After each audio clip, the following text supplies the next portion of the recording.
For those sad parents still would need her here to help the empty remnant of the day. Often, now, see, this is a very intense moment in the life of Savitri. She is even weighing the possibility of going as sati. See, it is an extremely strong, intense moment, therefore. Therefore, often it seemed to her the age's pain had pressed the quintessence into a single woe. The entire woe of the universe, of the creation, going on for immemorial time. Age after age, it is gathering, accumulating.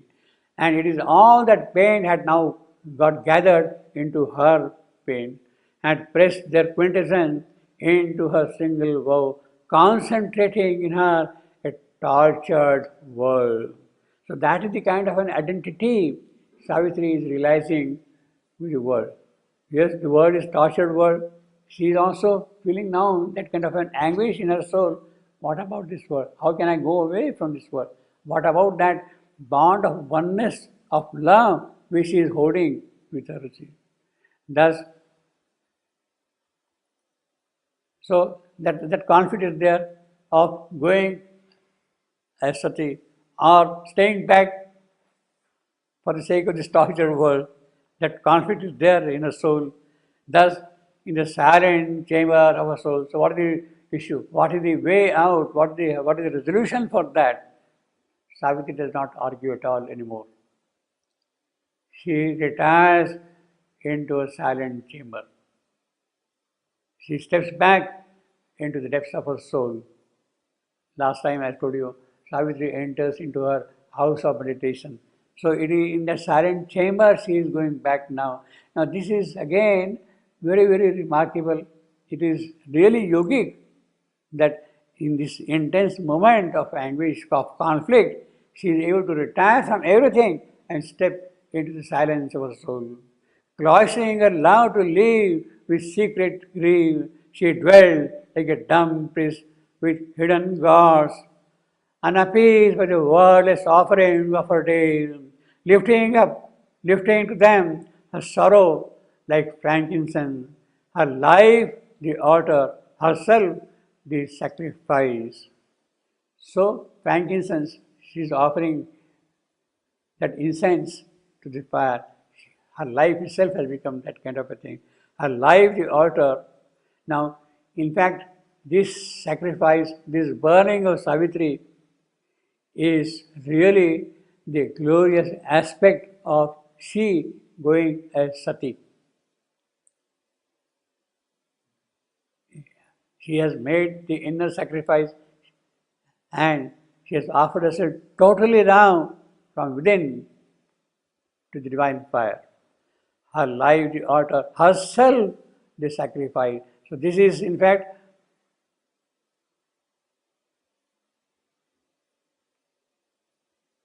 more powerful, more significant, more beautiful also than simply burning physically on the fire of her soul, of her dead husband. You see, her life the altar, herself the sacrifice. Yet ever they grew into each other more, until it seemed no power could rend apart, since even the body's walls could not divide. They, as I told you last time, Satyavan and Savitri, you see.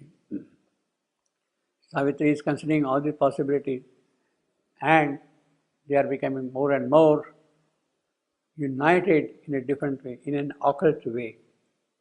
Grew into each other more until it seemed no power could rend apart. Means in the subtle physical, they had joints each other totally, and in the subtle physical, it is impossible for anybody to separate them apart. Physically, walls of physical is there, but their union is now in a different plane altogether. Since even the body's walls, Diva says, even the body's walls could not divide. Now, this is happening because she has done this sati act already. Savitri has done the sati act already because her life the altar, herself the sacrifice. Her life the altar, herself the sacrifice. Because of that, because the sati act which she has performed, the body walls could not divide them. That is the kind of a physical union she has established in an occult way by doing that sati act, lifting to them the sorrow like frankincense, her life the altar, herself the sacrifice. Now, before we go to that, she dwelled like a dumb priest with hidden gods, unappeased by the wordless offering of her days. She is pouring herself constantly. She is sacrificing herself, but the gods are not happy. They are not appeased. They are not satisfied with the sacrifice Savitri is offering. They are not satisfied at all with the sacrifice. This is basically a reference to what we have right in the beginning. In the very first canto, 2.34,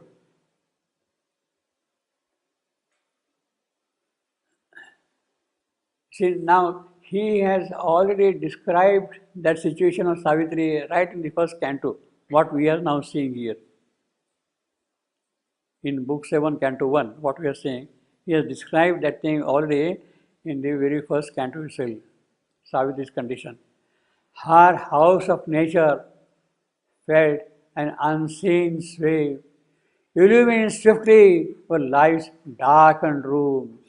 See, she is in anguish. She is not sure what she is going to do. And memory's casements opened on the hour, and the tired feet of thought approached her door.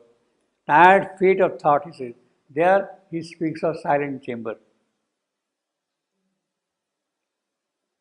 Savitri retires into the silent chamber.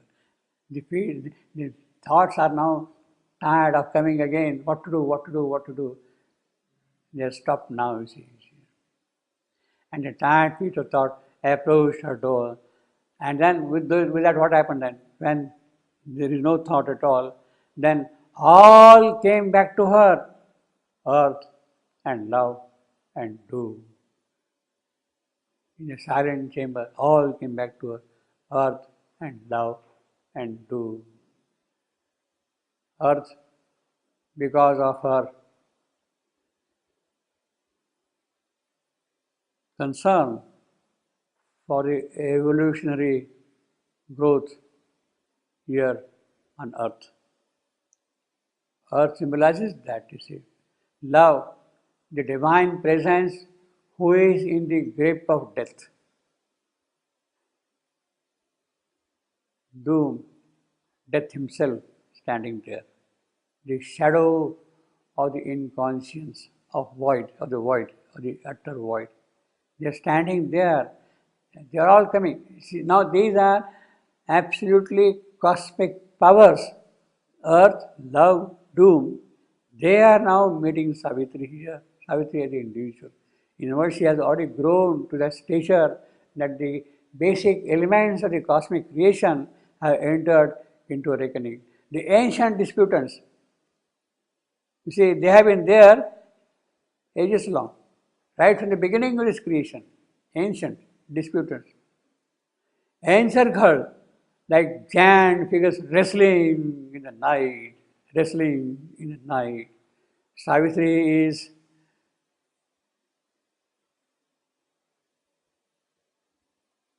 sitting there by the side of her sleeping husband in the night. And all that conflict is going on within her. Her husband is sleeping there. She is there sitting. And this constant conflict is going on in her soul. Wrestling in the night. Earth, love, doom, what is going to happen, what is going to happen, what is going to happen. See. And who are these ancient disputants? They are the goddess from the dim inconscient born. The godheads from the dim inconscient born. Earth, born from inconscience. Love, born from inconscience. Doom, born from inconscience. How is earth born from inconscience? Because it is there the flowering of the divinity has to take place, not from above. Earth is placed there in inconscience, and it is from that the evolutionary soul has to come up and grow and flourish. From the inconscience it has to grow and come up and flourish. Love, Satyavan had taken the station in the inconscience.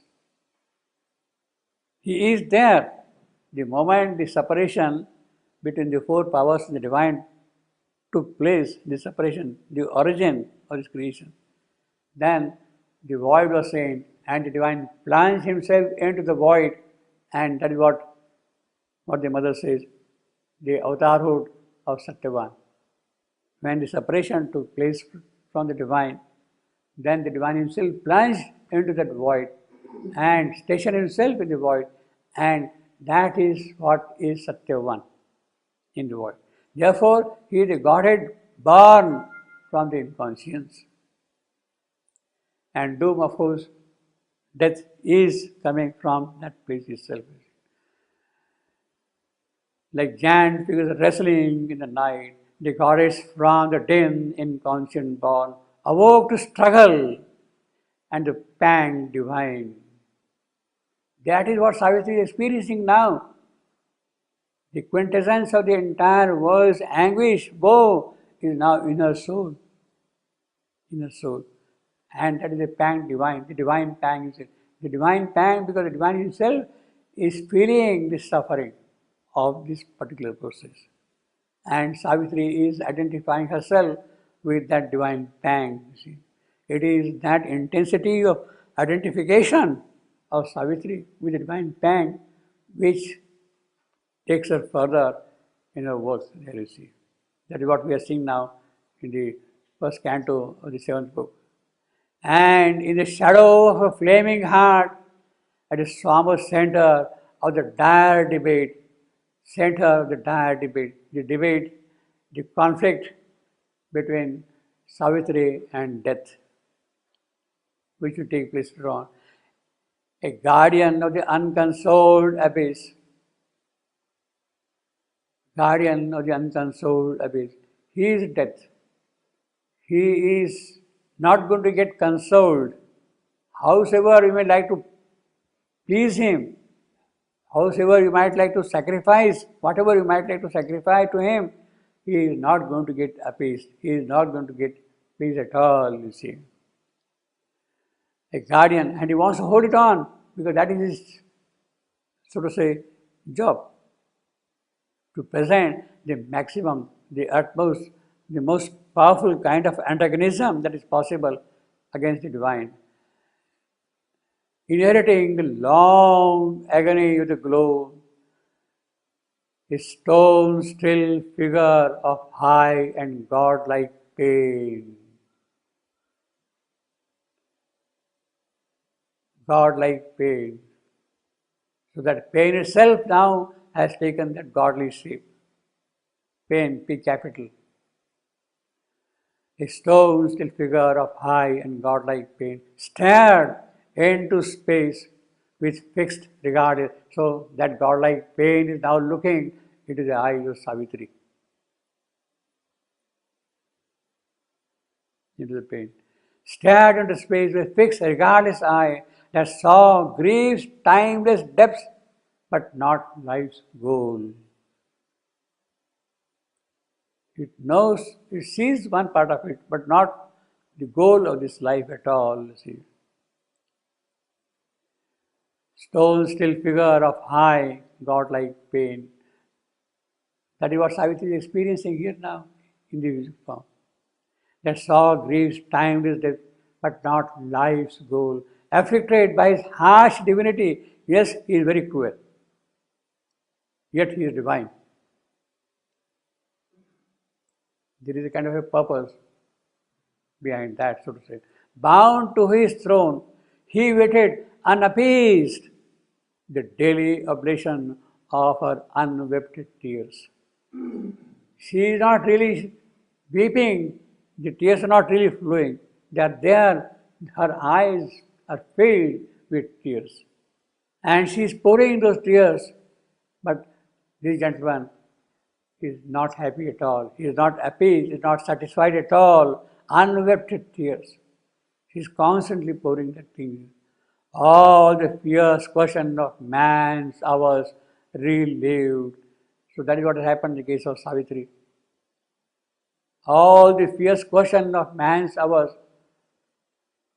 How can she ignore? How can she forget her poor parents-in-law and go away as Sati along with her husband? How can she? The fierce question, it is that which is keeping Savitri alert about the whole affair.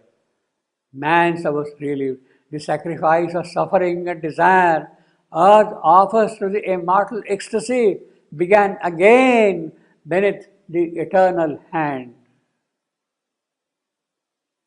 Savitri is now appeasing the god of death, doom. He is not appeased at all. And the sacrifice is going on. Again he says, the sacrifice, the altar which we have seen just now.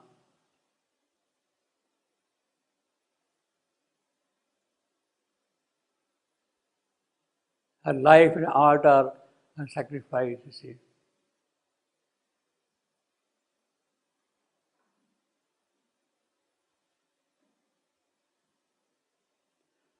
All the fierce question of man's hours relived, the sacrifice of suffering and desire, earth offers to the immortal ecstasy, began again with Savitri, beneath the eternal hand. So that moment has come now. Began again. When? At this particular moment. Awake, she endured the serried march and looked on this grey, smiling, dangerous world and heard the ignorant cry of living thing, the ignorant cry of living thing. It is that which holds her back. Her sad parents, parents-in-laws are present here. The ignorant cry of living things, you see. It is that she is feeling.